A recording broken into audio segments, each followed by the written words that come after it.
Hey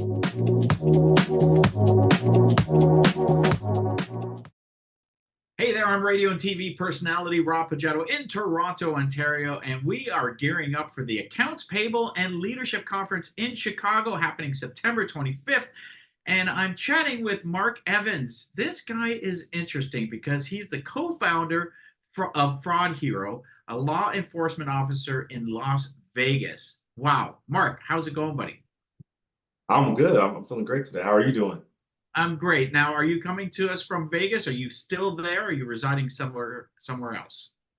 I am coming from the very hot Las Vegas right now. It is summer is in full swing right now. What's the temperature? Today is supposed to be 113. So Oh, you open the door and it's like walking into an oven, literally. So hope you got a pool or you don't come outside till late at night. oh, there we go. Well, interesting. It's not that hot in Toronto right now, that's for sure. Marc, tell us a bit about your professional career, what you've been doing for the last little while, and how you got into where Oh, you are now. okay. So I am currently a financial crimes detective, and I've been a detective for the last 5 years, but of course you don't start there. So I've been in law enforcement as a police officer for 12 years. And so I've done multiple things within that 12 years. But most recently, of course, being a financial crimes detective. And during that time, I've worked on various task force with the federal agencies such as Home Department of Homeland Security and the United States Secret Service. And I'm also a certified fraud examiner. Recently just had the conference here, so that was a great conference.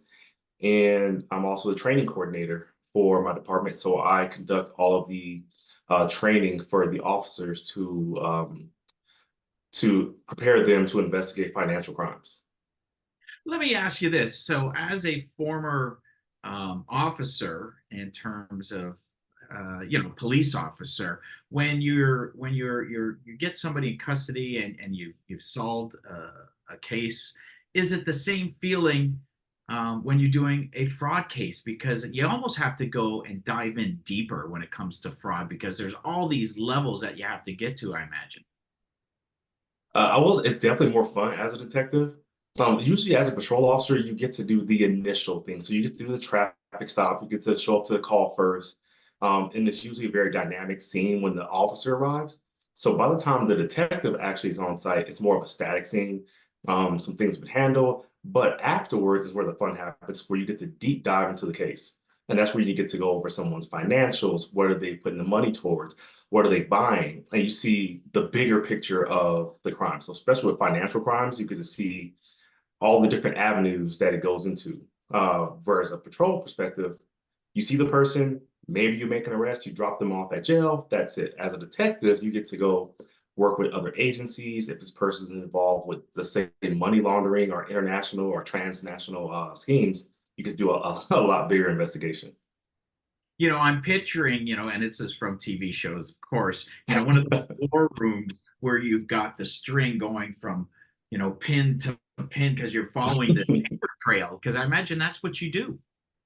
We've actually done that before, so it doesn't happen as common as people think with like TV, and they have all the fancy supercomputers that are in front of them with they look like they're from like Tony Stark or Iron Man.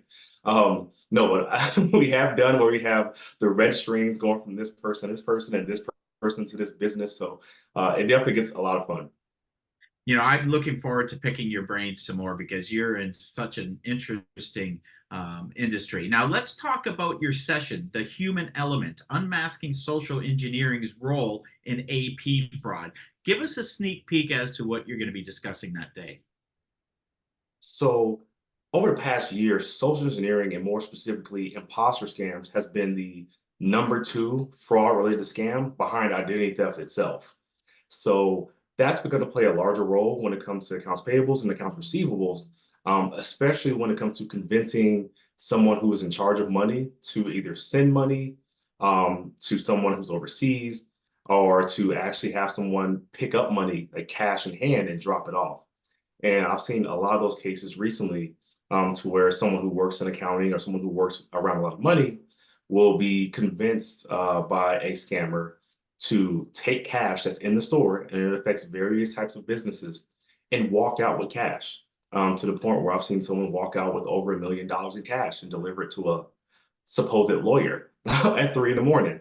So social engineering has started to play a large role when it comes to accounting overall.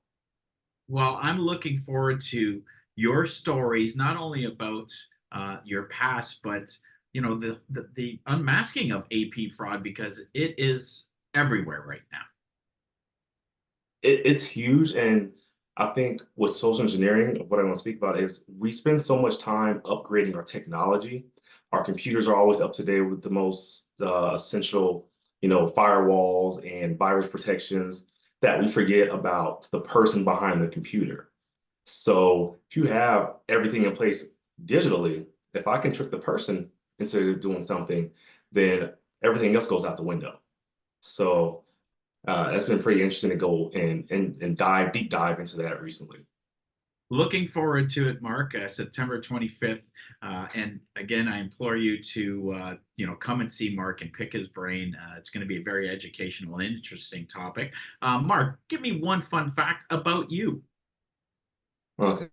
Actually, I'll give you two really quick. One, of course, I live in Las Vegas, so everyone thinks you live in Las Vegas. You probably go gamble a lot. You spend a lot of time in clubs and everything else. What people don't know about Las Vegas is we get snow sometimes. So I actually go snowboarding quite a bit. I didn't know We that. actually have That's a mountain. 113 Yeah. degrees right now, and you're snowboarding in winter. Wild. Yeah, so we get snow. We have a mountain where we go snow. It's 30 minutes away from our house. So a lot of people don't know that. And then the other thing is I am a huge, huge fan of superheroes, hence the name of my company, Fraud Hero. So people normally see me, they think snowboarding and superheroes don't really go hand in hand, but those are two things that people usually find shocking when I tell them. I think you should create a comic book character of a snowboarder super. That sounds like a good idea. I think I might have to take that into account. All right. Marc Evans, a pleasure chatting with you. Again, click the link to join us September 25th in Chicago and meet Mark in person. Thanks, Mark. Stay cool, and we'll talk soon. I will. All right. Thank you, Rob. I appreciate it.